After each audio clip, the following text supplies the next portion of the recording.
جب تک ہماری جسم میں آخری سانس بھی باقی ہے حضور کی ختم نبوت پر اسی طرح کہنا ہوگا جس طرح بابا جی نے فیض آباد میں کرا دیا.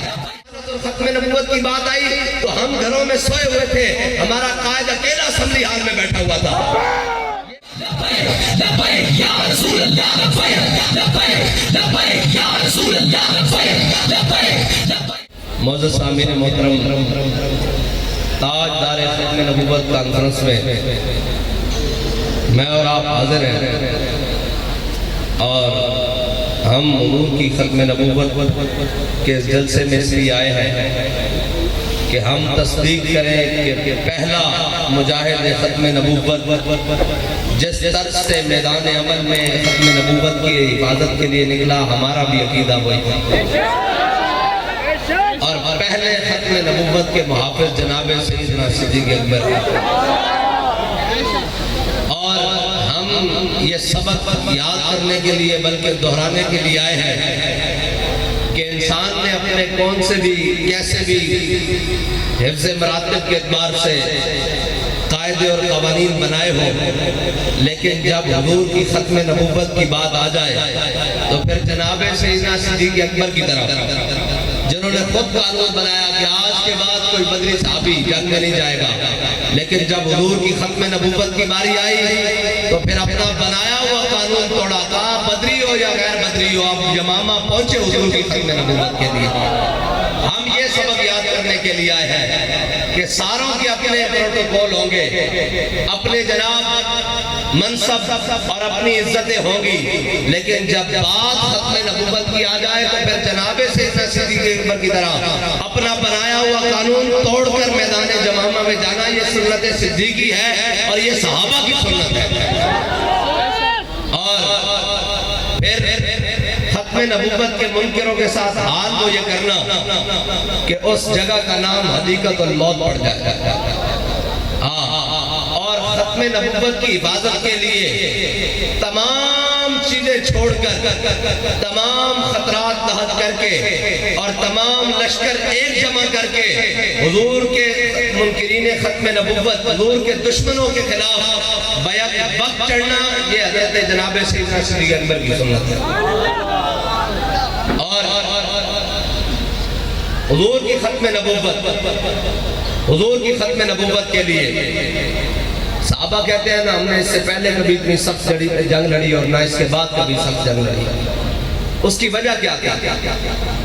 اس کی وجہ یہ تھی کہ آگے سے وہ مکمل تیاری کے ساتھ آئے, اس مسلمہ کذاب ملعون کے ساتھی, اور ادھر سے حضور کے غلام نکلے. شور تکبیر سے تھر تھراتی زمین, جنبش جیش نصرت پہ لاکھوں سلام. اور حضرت باشی بن حرب بھی اس مقام میں پہنچے اور حضرت ابو دجانہ بھی پہنچے. اور اگر اعزاز کی بات سمجھ لی جائے کہ جناب ہم نے یہ کر لیا ہے بس اب ہمارا کام نہیں بنتا, ایک سوال بنتا ہے بھائی حضرت ابو ایوب انصاری کی قبر مبارک کہاں ہے؟ قسطنطنیہ کے دروازے پر. اور جناب حضرت ابو ایوب انصاری وہ ہیں کہ جن کے گھر حضور کی اونٹنی اللہ کے حکم سے آ کے رکی ہے. اگر وہ ساری زندگی اپنے دروازے پر بیٹھے رہتے اور کہتے ہیں یہ میرے لیے اعزاز کی بات ہے کہ حضور مدینے میں سب سے پہلے میرے گھر میں مہمان ٹھہرے, تو وہ ساری زندگی بیٹھ سکتے تھے, لیکن انہیں پتا تھا کہ دین کا مقصد یہ نہیں ہے. دین کا مقصد آستانہ بنا کر, دین کا مقصد وہاں بیٹھ جانا یہ نہیں ہے, بلکہ دین کا مقصد یہ ہے کہ خودی کا سر نہاں لا الہ الا اللہ, اور خودی ہے تیز پساں لا الہ الا اللہ, اور یہ مال و دولت دنیا یہ رشتہ و پیون بتان وہم و گما لا الہ الا اللہ. انہیں پتا تھا کہ دین کا مقصد کیا ہے. اور اگر دین کا مقصد یہ ہوتا کہ جناب اس جگہ کو اعزاز بنا کر بیٹھ جائیں تو پھر حضرت ابو ایوب انصاری وہی بیٹھ کرتے, لیکن حضور کے دین کے لیے قسطنطنیہ آ کر قبر بنوائی. اور حضرت ابو دجانہ کہتے ہیں کہ میں تو وہ ہوں جن کو حضور نے خود تلوار عطا کی ہے, اور میں نے حضور کے سامنے وہ شعر بھی پڑھے ہیں. کون سے بلا الذي عاهدني خليلي ونحن بالصفق لدى النخيل اللہ اقوم الدہر فی القیول اضرب بسیف اللہ والرسول. حضور نے مجھے خود تلوار عطا کی ہے. میں جناب احد والے دن حضور کے سامنے ایسے بھی چلا ہوں. حضور نے مجھے داد بھی دی اور کہا اللہ کو یہ چال بڑی ناپسند ہے لیکن میرے دشمنوں کے سامنے پسند ہے. یہ ساری باتیں موجود تھیں لیکن ابو دجانہ یمامہ کیوں پہنچے؟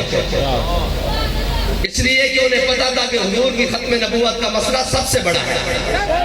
اور واشی بن حرب جنہوں نے حضرت امیر حمزہ کو شہید کیا، میرے آقا مولا صلی اللہ علیہ وسلم کو حالت ایمان میں ایک مرتبہ سامنے سے دیکھا اور پھر پہنچ گئے یمامہ میں اور اس نیت سے پہنچے کہ آج اپنے ہاتھوں سے اس منکر ختم نبوت کا کام تمام کروں گا. اور جب پہنچے تو پھر کہا ساری زندگی یہی کہتے رہے. اپنے ہاتھوں سے جب مسلمہ کذاب کو مارا تو پھر ساری زندگی کہتے رہے کہ اللہ تعالیٰ نے اگر قیامت والے دن پوچھا کہ تو نے میرے سب سے اچھے بندے کو کیوں شہید کیا امیر حمزہ کو، کہا میں کہہ دوں گا کہ یا اللہ تیری دھرتی پہ جو سب سے برا تھا اس کو بھی تو میں ہی مار کے آیا ہوں. یہ حضرت واشی بن حرب اور حضور کی ختم نبوت کا مسئلہ. حضرت براء بن مالک میرے آقا مولا صلی اللہ علیہ وسلم حضرت جناب سیدنا صدیق اکبر نے سارے لشکر جمع کیے اور ان پہلے لشکروں کی مٹ بھیڑ ہوتی رہی مسلمہ کے ساتھ، لیکن بات پھر آ گئی خالد سیف من سیوف اللہ تک. قبضے میں یہ تلوار بھی آ جائے تو مومن یا خالد جاں باز ہے یا حیدر کر رہا. حضرت خالد بن ولید پہنچے جب یمامہ کے مقام پر اور حضرت خالد بن ولید نے جب صف سیدھی کی نا تو ادھر سے بھی نعرہ تکبیر لگے اور ادھر مسلمانوں کے لشکر سے بھی نعرہ تکبیر لگے. پھر بات آ گئی یا محمدہ انصر یا محمدہ انصر یا محمدہ. جب وہ 40,000 کا لشکر قلعے میں بند ہو گیا نا تو یہ غازی یہ تیرے پر اسرار بندے جنہیں تو نے بخشا ہے ذوق خدا. پھر حضرت اور یہ بات یہ یاد رکھنا کہ جب ختم نبوت کا مسئلہ ہو جائے تو پھر اکیلے ہی کود پڑنا یہ صحابہ کی سنت ہے. حضرت پیر میرے شاہ صاحب نے بھی لکھا نا کہ مجھے بھی کئی مخلص دوستوں نے جو اخلاص کا معنی نہیں سمجھتے انہوں نے مشورہ دیا کہ جناب آپ کو کیا ضرورت ہے، آپ تو بڑے اللہ والے ہیں، آپ تو بڑے صوفی بزرگ ہیں، یہاں گھوڑے میں بیٹھے ہیں دین کی خدمت کر رہے ہیں، آپ کو کیا ضرورت ہے کانے کے مقابلے میں مرزے کے مقابلے میں جانے کی. تو فرمایا وہ اخلاص کا معنی ہی نہیں جانتے، اخلاص کا معنی ہی نہیں جانتے. اس کا مطلب یہ ہے کہ حضرت پیر مہر علی شاہ صاحب وہاں سے چل پڑے گولڑے سے لاہور کی طرف اور مناظرے کے لیے اکیلے ہی چل پڑے.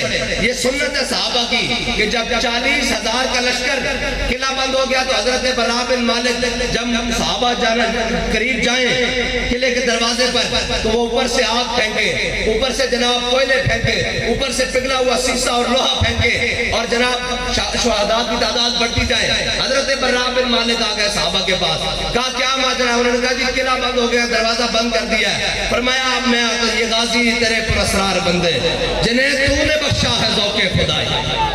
دو نیم ان کی ٹھوکر سے صحرا و دریا سمٹ کر پہاڑ ان کی حیبت سرائی. حضرت براء بن مالک آ گئے، کہا مجھے ڈھال پر اٹھاؤ، مجھے ڈھال پر اٹھاؤ. آپ بڑے پتلے جسم کے مالک ہیں، بڑے چھیٹ کے پنجابی میں کہتے ہیں بڑے چھیٹ کے بدن کے مالک ہیں. اور یہ حضرت انس بن مالک کے بھائی ہیں حضرت براء بن مالک. اور حضرت عمر نے ان کے بارے میں بتایا تھا کہ براء بن مالک کو کسی لشکر کی کمان نہیں دینی، یہ لشکر کو اس مقام تک لے جائے گا کہ واپس بچنے کی امید نہیں بچیں گے. اتنے جوش جہاد سے بھرے ہوئے آپ نے فرمایا بھائی ہن گل ساڑھے تے آ گئی. یہ حضرت صحابہ کی سنت ہے اکیلے ہی پورے لشکر میں ختم نبوت کے لیے کود پڑنا. آج کہتے ہیں کہ جناب آپ کو ختم نبوت کا مسئلہ سمجھ آیا ہے. میں نے کہا ہاں سمجھ آ گیا ہے اور براء بن مالک کی طرح آ گیا ہے. ہم نہیں دیکھتے بھی بندہ ہے یا نہیں ہے، ہمارے قائد نے نہیں دیکھا کہ بندوں کا لشکر پیچھے آ رہا ہے یا نہیں آیا.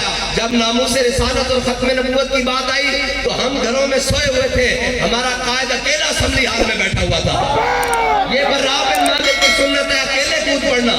بابا جی کو خطرے ناک نہیں تھے، اپنے بھی جناب خفا مجھ سے اور بیگانے بھی ناخوش. اپنے بھی دشمن اور بیگانے بھی دشمن تھے, لیکن مسئلہ ناموس رسالت کا تھا. اکیلے اسمبلی ہال میں بیٹھے ہوئے حضرت براء بن مالک نے کہا اٹھاؤ مجھے, ڈھال کے اوپر اٹھاؤ. جب ڈھال کے اوپر اٹھایا تو صحابہ کہتے ہیں ہم نے ڈھال کو اچھالا, اچھال کے 40,000 کے لشکر میں حضرت مسلمہ بن حضرت براء بن مالک مسلمہ کذاب کے لشکر میں جناب گھسے. اور صحابہ کہتے ہیں کہ اگر ایک ایسے کر کے ایک وہ نیزہ بھی اوپر کرتے نا تو حضرت براء بن مالک کی جناب بوٹی اتر جانی تھی اور ایک جسم کا حصہ کٹ جانا تھا. تو اقبال سے پوچھتے ہیں, اقبال میں براء بن مالک نے 40,000 سے لڑتے ہوئے دروازہ کیسے کھولا ہے؟ وہ کہتا ہے کہ میں تجھ کو بتاتا ہوں تقدیر امم کیا ہے. کہنا گھر میں کہ نہیں, گلانا نہیں, کہنا میں تجھ کو بتاتا ہوں تقدیر امم کیا ہے. شمشیر و سنا اول طاؤس و ربابہ ہے. کہتا کہ انہوں کوئی جناب ہریشے اور ڈنڈ بیٹھ کے دی قوت نال نہیں بوا کھولیا جناب لشکر دا حدیقت الموت دا بوا ڈنڈ بیٹھ کے نہ نہیں کھولیا. اقبال جس نہ کھولیا کہندا قوت سلطان و امیر از لا الہ اور حیبت مرد فقیر از لا الہ. کہندا انہاں لا الہ الا اللہ محمد رسول اللہ دی قوت نہ کھولیا. حضرت براء بن مالک نے 40,000 نہ لڑ دے ہویا جناب قلعے دا دروازہ کھول دیتا. پھر صحابہ نے 40,000 بڑھ کے رکھ دیتا, کوئی ایک بھی زندہ نہیں بچڑ دیتا.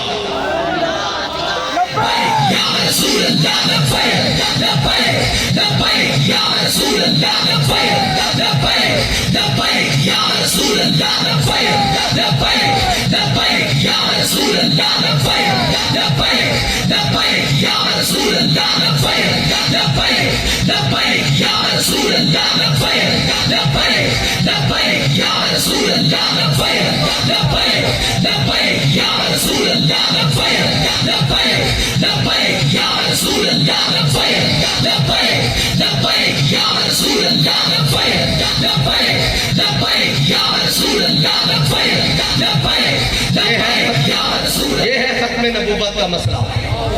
اور ختم نبوت کا مسئلہ ابھی 295 کے ساتھ چھیڑنے کی بھی باتیں ہوتی ہیں, کبھی شکوں کو چھیڑنے کی باتیں کی جاتی ہے, اور کبھی 7B اور 7C ختم نبوت کی جناب شکوں کو جناب تبدیل کرنے کی باتیں کی جاتی ہیں. لیکن ان کو پتہ ہونا چاہیے کہ صدیق اکبر کے غلام اس ملک میں بستے ہیں, حضرت فاروق اعظم کے غلام اس ملک میں بستے ہیں. جب تک ہماری جسم میں آخری سانس بھی باقی ہے حضور کی ختم نبوت پر اسی طرح پیرا ہوگا جس طرح بابا جی نے فیض آباد میں پیرا دیا ہے. لبیک یا رسول اللہ لبیک لبیک لبیک یا رسول اللہ لبیک لبیک لبیک یا رسول اللہ لبیک لبیک لبیک یا رسول اللہ لبیک لبیک لبیک یا رسول اللہ لبیک لبیک لبیک یا رسول اللہ لبیک لبیک لبیک یا رسول اللہ لبیک لبیک لبیک یا رسول اللہ لبیک لبیک لبیک یا رسول اللہ لبیک لبیک لبیک یا رسول. اور ختم نبوت کا مسئلہ کوئی بچوں کا کھیل نہیں ہے. اس پر 1200 صحابہ